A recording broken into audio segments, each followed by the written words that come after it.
B'Shem Hashem Na'aseh V'Natziach. This week's Parsha is Bechukoti. We dedicated in loving memory of the 45 people that were massacred like Korbanot for Am Yisrael. And we hope that even though the second Parsha of this week, Bechukoti, is a very harsh Parsha, only the beginning, which is full of blessings, comes for all of us. We've suffered too much.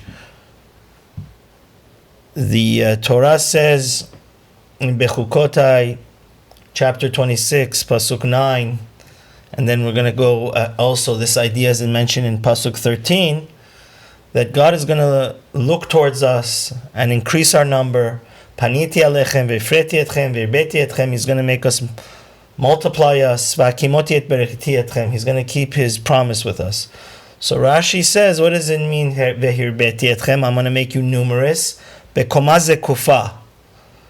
Bekomah zekufa, we're saying a wonderful A+ idea from Rabbi Wolbe, from the great mashgiach and leader of Musar of our last generation.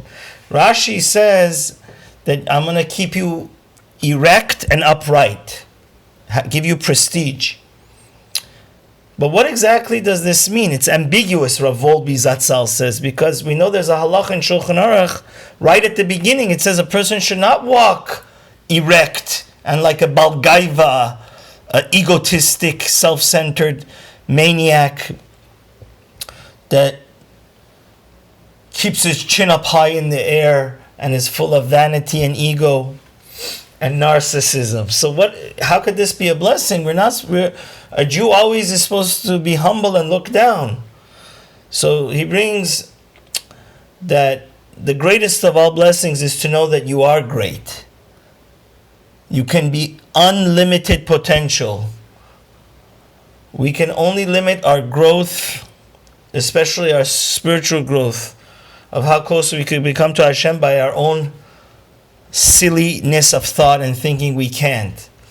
If we have that positive attitude of we can, then the sky's the limit. And that's what Wolbe says, that the blessing Hashem is giving us is the blessing to not underestimate ourselves, to value our neshama, which is godly. And just like God is unlimited, we can be unlimitedly great tzaddikim and Torah scholars.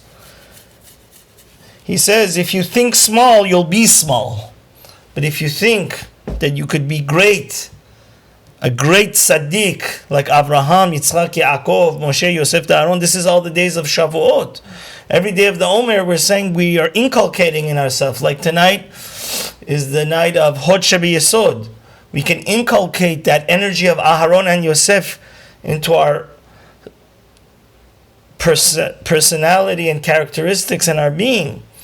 And that's the most fundamental mistake when we say we can't become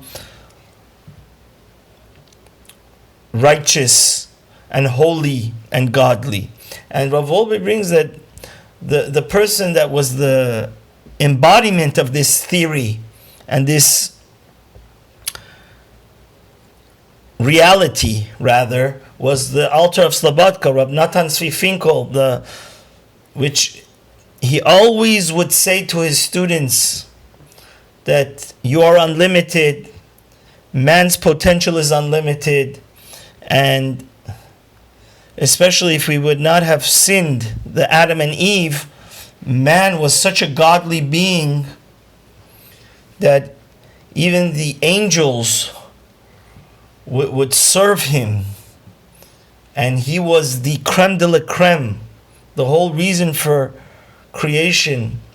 And this philosophy of thinking big, thinking that you're unlimited, thinking you can do anything, thinking that you can become that perfectionist in self-improvement of Musar and unlimited learning Torah and not wasting a second and having fear of heaven, the Alter was able to create all of the Torah. Rav Shach Zatzal said that we have in the world right now, all the Rosh Yeshivas came from this train of thought.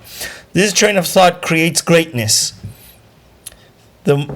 The most poorest people are the people that don't have big goals in life. and think they're small and they stay small.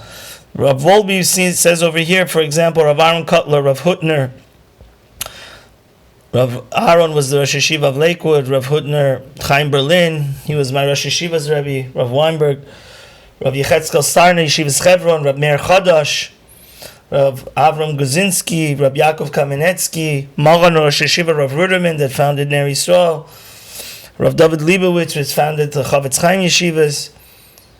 His son, which of course founded the great, grand palace of Torah in the Mir Yeshiva in Yerushalayim, Rav Lezer Finkel, Rav Yechiel Yaakov Weinberg, which was one of the greatest poskim in Switzerland after the Holocaust, the Sri Deish, Rav Yitzchak Shor, the Rosh Yeshiva of Slobodka and Bnei Brak, Rav Moshe Feinstein's Rebbe, Rav Pesach Proskin, the Rosh Yeshiva of Berlin, Rav Avram Kaplan. Do you see how many Gedolim came out of? He inculcated the altar of Slobodka, this idea that we human beings have unlimited potential. And so Rav Wolbe, in the next page, because also Pasuk 13 talks about this idea, that Hashem broke the bars of the yoke of Egypt upon us. And he says amazing thing. He says, this is why it's so important, by the way, any opportunity we have. I always tell my people in my synagogue this, and my Talmidim, my students this. I said, anybody that goes to Israel right now and doesn't go see the Gedolim, like Rav Chaim Kanievsky, I don't consider that he has made a proper trip. Because you have to see a living Sefer Torah and realize that it's true, people have different potential.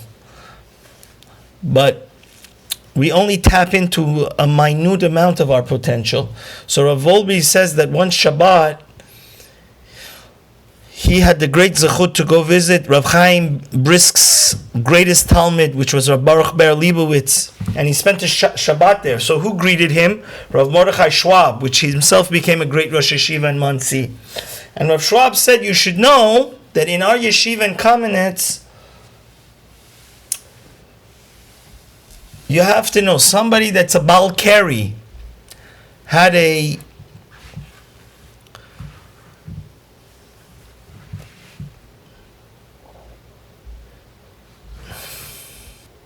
somebody that had a not good emission.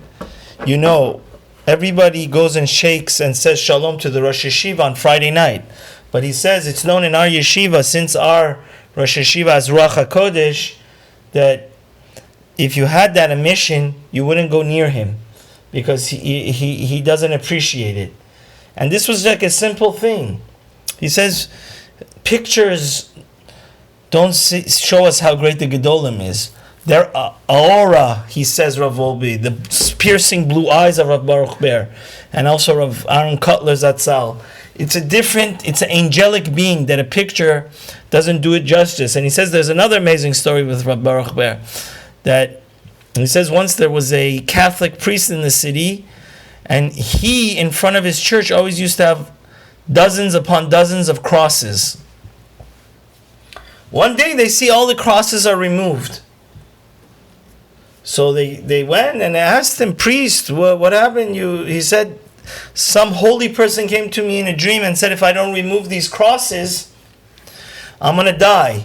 Later it became revealed that Rav Baruch Ber used to pass on his way to yeshiva, that church.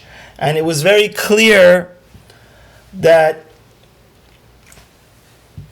when they told the priest later, he said, yes, it was told to me in the dream that since a holy man passes by my thing and he feels, he has a sixth sense and he feels the impurity, that's why even a Catholic priest was forced to go and shape up. So this is something that we have to realize when we go see Gedolim. We say people that have actually brought their potential to 110%. And if they could do it, we could do it. And may Hashem help us not to think small, to think big, to know that we're unlimited. That's what it means we're created in God's image. Amen.